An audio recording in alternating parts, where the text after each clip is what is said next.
पाठ योजना। तो सबसे पहले आएगी इंट्रोडक्शन, जैसे कि छात्राध्यापिका का नाम, अनुक्रमांक, कक्षा जिस कक्षा को आप पढ़ाएंगे, जैसे कि आज 5वीं की बात करेंगे, विषय पर्यावरण अध्ययन, उप विषय पाचन तंत्र, समय और तिथि, ये सब चीज़ें अपने हिसाब से आप लिख सकते हैं। देन सहायक सामग्री यानी कि टीचिंग एड्स, किन चीज़ों की सहायता से आप बच्चों को पढ़ाएंगे। चौक, झाड़न, झाड़न मीन्स डस्टर, श्यामपट यानी कि ब्लैक बोर्ड, संकेतक यानी कि पॉइंटर, पुस्तक, चित्र आदि। सामान्य उद्देश्य मतलब अब जो आप बच्चों को पढ़ाएंगे उसमें पढ़ाने का आपका उद्देश्य क्या है, बच्चे क्या सीखेंगे उससे। तो पहला पॉइंट है बच्चों में विज्ञान विषय के प्रति रुचि जागृत करना, बच्चे विज्ञान के प्रति थोड़ा सा अट्रैक्ट होंगे। दूसरा है बालकों में वैज्ञानिक दृष्टिकोण का विकास करना, साइंटिफिक एक पॉइंट ऑफ व्यू उनका जनरेट होगा। थर्ड पॉइंट है पर्यावरण की समझ को विकसित करना, अपने पर्यावरण, अपने आसपास, अपने वातावरण के बारे में बच्चे सीखेंगे, राइट। फिर आता है विशिष्ट उद्देश्य। अब विशिष्ट उद्देश्य यानी कि स्पेसिफिक एम क्या है, मेनली आप क्या चाहते हैं। तो पहला पॉइंट है बच्चे अपने पाचन तंत्र के बारे में ज्ञान अर्जित कर सकेंगे, और जो उनका पाचन तंत्र है उसके बारे में ज्ञान अर्जित कर सकेंगे।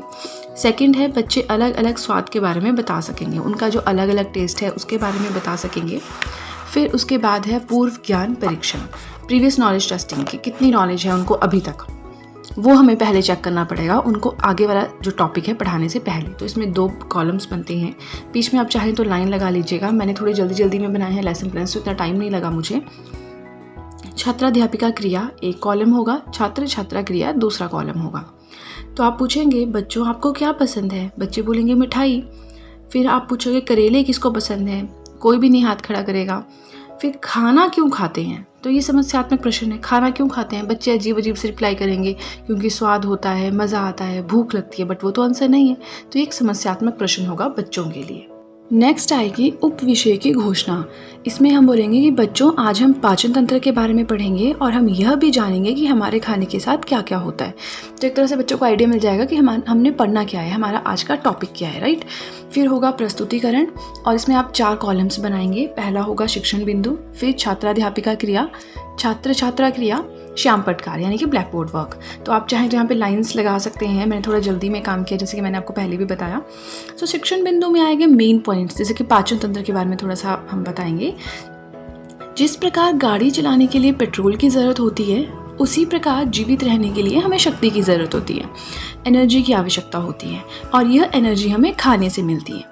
इस टाइम पे बच्चे ध्यानपूर्वक सुनेंगे। ब्लैक बोर्ड पे आप लिखेंगे पाचन तंत्र, क्योंकि थोड़ा अलग सा वर्ड होगा उनके लिए। 5th क्लास के बच्चे, छोटे बच्चे हैं। फिर नेक्स्ट आएगा मुख से लार, ये भी हमारा शिक्षण बिंदु में आएगा।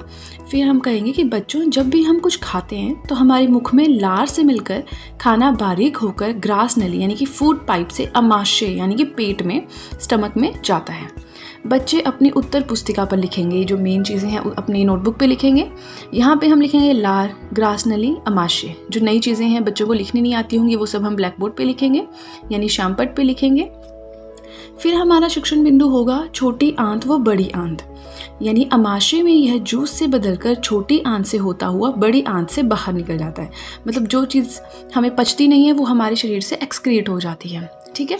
तो यहाँ हम लिखेंगे छोटी आंत और बड़ी आंत, क्योंकि बच्चों को भी पता नहीं है हमारी इंटेस्टाइन्स क्या होती हैं, तो हम इस तरह से उन्हें थोड़ा सा समझाएंगे। नाउ लास्ट है पुनरावृत्ति। पुनरावृत्ति मतलब जो हमने पढ़ा वो थोड़ा सा उसका रिवीजन करेंगे। बच्चों आज हमने जाना कि जो भोजन हम खाते हैं उसका हमारे शरीर के साथ क्या क्या होता है, किस तरह भोजन हमारे अमाशय में पचकर छोटी आंत से होता हुआ बड़ी आंत के माध्यम से अनायुक्त पदार्थों को बाहर निकालता है, मतलब जो चीज़ें पची नहीं उनको बाहर निकलता है। इस तरह से ये रिवीजन हो गया थोड़ा सा। फिर हम मूल्यांकन करेंगे कि बच्चों को कुछ समझ भी आया या वो ऐसे सुनते रहे। तो इसमें 2 क्वेश्चन हम पूछेंगे। पहला है बच्चों बताओ लार का क्या कार्य है। अब लार क्या होती है बच्चे उसके बारे में बताएंगे कि वो मुख में लार बनती है, खाना उससे मिक्स होता है, ये सब। फिर सेकंड क्वेश्चन हम पूछेंगे भोजन को चलाने व पचाने में क्या सहायक है, ठीक है, बच्चे इसका आंसर देंगे। फिर आता है गृह कार्य। बच्चों आप पाचन तंत्र का चित्र बनाकर लाएं, साथ ही पाचन तंत्र के मुख्य अंगों का कार्य भी लिखें। राइट। सो आज की वीडियो के लिए इतना ही। आई होप आपको लेसन प्लान अच्छा लगा हो। अगर आपको लेसन प्लान अच्छा लगा है तो कमेंट सेक्शन में ज़रूर बताएं। इसी के साथ मैं मेनली अपने चैनल पे जो जनरल स्टडीज़ के सब्जेक्ट्स हैं, हिस्ट्री, पॉलिटी, ज्योग्राफी, इकोनॉमिक्स, इन सब की वीडियोज़ अपलोड करती हूँ। HPGK की कंसेप्ट्स भी क्लियर करती हूँ, प्लस कुछ लेसन प्लान्स भी अपलोड कर रही हूँ। एंड अगर आप देखना चाहते हैं इन सब टॉपिक्स पे, अगर आप इंटरेस्टेड हैं तो आप मेरे चैनल को ज़रूर सब्सक्राइब करें। So that's it guys and see you soon.